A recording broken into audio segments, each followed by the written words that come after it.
Les pilotes, alors aujourd'hui on se retrouve pour la nouvelle vidéo que je vous avais promis, donc c'est les défauts et ce que je n'aime pas sur la Clio 3 RS. Donc là on est dedans, là je vais la laver un petit coup, je suis en train de patienter, voilà, donc j'ai mis de l'essence, donc c'est bon, on est prêt.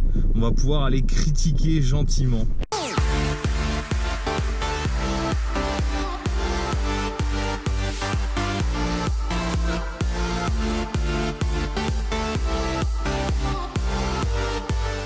Brésilienne est nettoyée. Alors pourquoi je l'appelle la brésilienne? Tout simplement parce qu'elle a un gros cul. Alors on se retrouve à l'intérieur donc pour citer les éventuels défauts de la Clio 3 RS. Alors déjà je sais qu'il y en a beaucoup qui n'aiment pas l'intérieur, il ressemble beaucoup au Clio 3 basique, et d'ailleurs c'est le même problème sur les 106, et c'est un petit peu vrai. C'est vrai qu'il faut avouer quand même que l'intérieur ne change pas énormément, si ce n'est qu'ils ont mis un petit liseré sur le volant. Voilà, moi j'ai rajouté l'insert ici, mais c'est vrai que si vous n'avez pas les Recaro, vous avez l'impression d'être dans une Clio DCI. Malgré le fait que j'adore ce modèle et j'adore la marque Renault Sport, etc., je suis quand même obligé d'avouer que vous avez entre guillemets quand même raison. Voilà. Sinon, en termes de défauts à l'utilisation, ma voiture elle a 108 000 km, là, la R27. Donc normalement le volant ne tient pas le choc, entre guillemets, il s'use.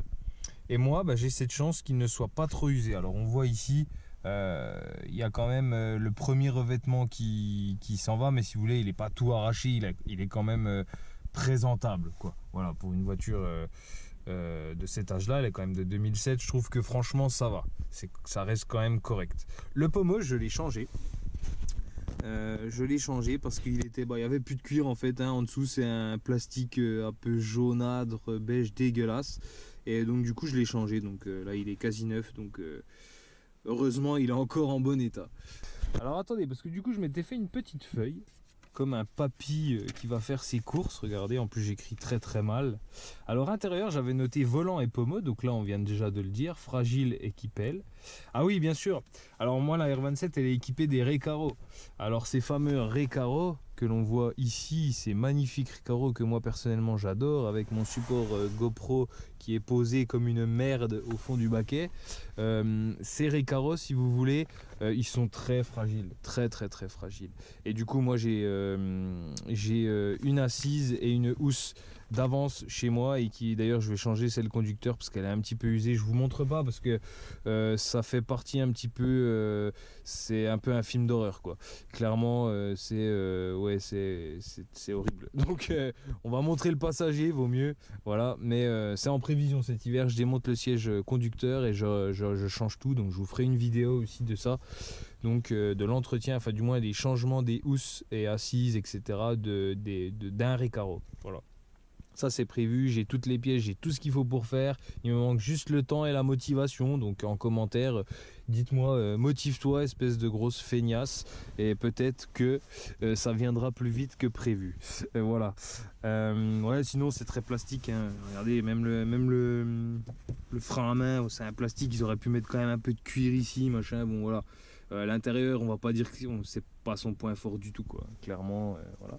Et j'avais mis quoi? Global, assez simple, peu élaboré. Alors voilà, oui, c'est ce que je vous disais. C'est voilà, c'est très basique, hein. Regardez les poignées. Bon, on les avait vus dans la Twingo RS, la dernière Twingo RS qu'on avait, que j'avais clippé là de mon ami Mathieu. Donc voilà, on retrouve les mêmes poignées, hein, donc Renault Inside. Donc voilà, rien de choquant, mais bon, le poste de conduite est sympa, on est bien, voilà, c'est simple et efficace. Comme je disais sur la Twingo, on redit la même chose sur la Clio 3. Ah oui, également pour continuer sur l'habitacle, j'ai aussi les appuis-têtes arrière qui s'affaissent, vous voyez. Donc en fait, ouais, le tissu il se détend, c'est un peu bizarre. Donc pareil, il faut que je retrouve des appuis-têtes. Bon pareil, c'est pas gravissime en soi, mais bon, il faudra y penser. Voilà, donc je sais pas si sur la vôtre vous avez ce souci, mais en tout cas moi j'ai ça. Voilà. Donc la première chose qu'on peut voir, là je suis au niveau du compartiment moteur, on va un petit peu critiquer aussi cet espace et le compartiment moteur. Il y a peut-être un peu de vent, hein, au niveau du micro, donc je m'en excuse par avance. Alors déjà on peut voir que la pipe d'admission s'oxyde, mais ça bon c'est un petit peu commun, j'ai l'impression, à toutes les pipes d'admission en alu, et surtout chez Renault, que ce soit sur les Clio 2 RS, Clio 3, etc. On a souvent les pipes d'admission qui s'oxydent. Alors il faudrait peut-être faire un traitement, voilà, voilà, vernir, etc. Super, il commence à pleuvoir, c'est génial. Alors sinon, j'avais remarqué aussi qu'il y avait peu de place. C'est vrai qu'on a peu de place pour bricoler et que les circuits d'air étaient un petit peu mal fichus. Alors c'est à dire qu'on a le filtre à air ici, donc vous voyez, il y a la pipe d'admission qui vient ici, le filtre ici, puis après ça repart ici. C'est clairement, là il y a aussi une durite ici d'air, c'est coffiné au fond, c'est mal foutu, enfin voilà. Je trouve que au niveau de l'air, voilà, d'origine c'est vraiment bof. Alors je sais qu'il y en a beaucoup qui enlèvent le bimode, je crois, enfin qu'il faut une modif avec une boîte à air de Clio V6 ou quelque chose comme ça. Je trouve ça bien, mais bon, moi je préfère laisser d'origine. Accessibilité aussi au collecteur d'échappement, c'est vrai qu'en plus c'est un défaut là-dessus, donc on a très peu d'accessibilité au niveau du collecteur d'échappement, donc c'est un peu chiant.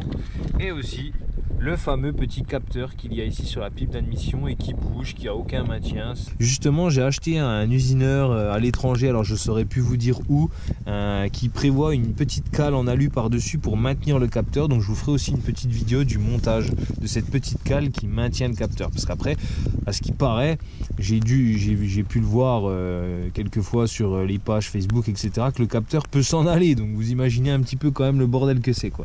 Donc du coup je vais mettre une cale, mais de conception d'origine c'est vraiment beau. Regardez, il y a des trucs qui bougent, machin, enfin c'est vraiment bof. Voilà pour la partie moteur, tout ce que j'avais à dire, du moins en partie compartiment moteur, pas comportement moteur. On y reviendra plus tard. Alors nous voici maintenant à l'extérieur, donc pour critiquer un petit peu l'extérieur justement. Donc j'ai pas grand chose à dire sur l'extérieur, parce que de toute façon moi, je suis littéralement fan de l'esthétique de cette voiture et du châssis en règle générale. La seule chose que je peux dire, c'est qu'ici je commence à avoir des feux qui commencent à ternir. Alors attendez, si je me mets en plein milieu ça va pas le faire, mais vous voyez, commence un petit peu à jaunir, ternir. Donc bon, de toute façon tous les optiques avant chez Renault, voilà, je pense que vous le savez, c'est un peu bof, c'est un peu nul. C'est un plastique qui dure pas trop dans le temps, donc tout ce qui est optique avant, voilà, c'est connu, c'est reconnu, et je vais peut-être sûrement y passer un jour.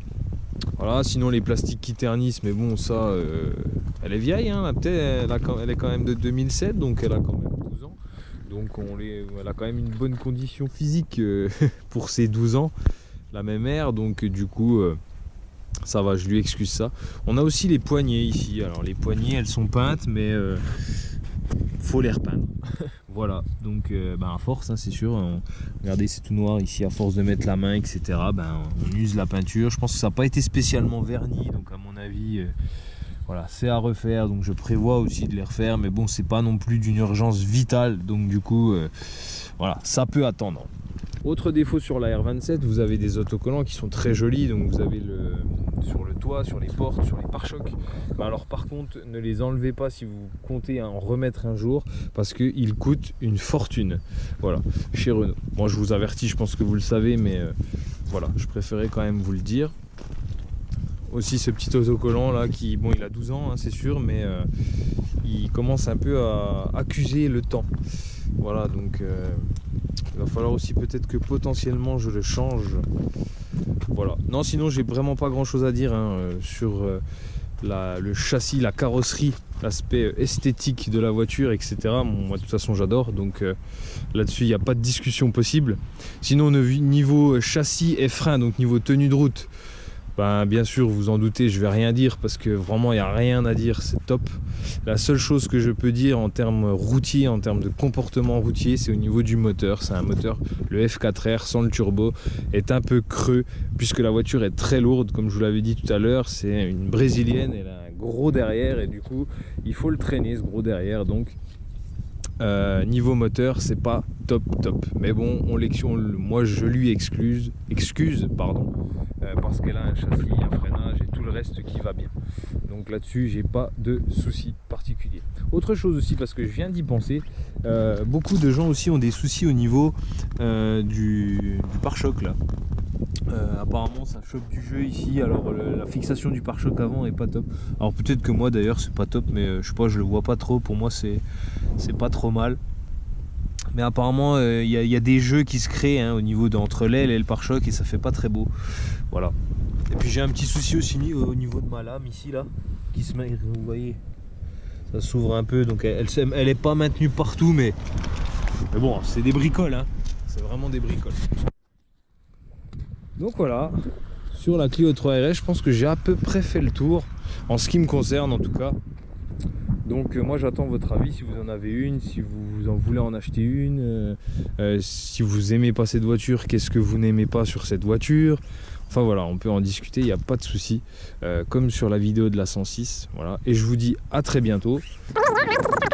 Bon les pilotes, en regardant les vidéos là, que j'ai fait sur la Clio à l'extérieur, je me suis aperçu que j'avais quand même oublié pas mal de choses en termes de défauts.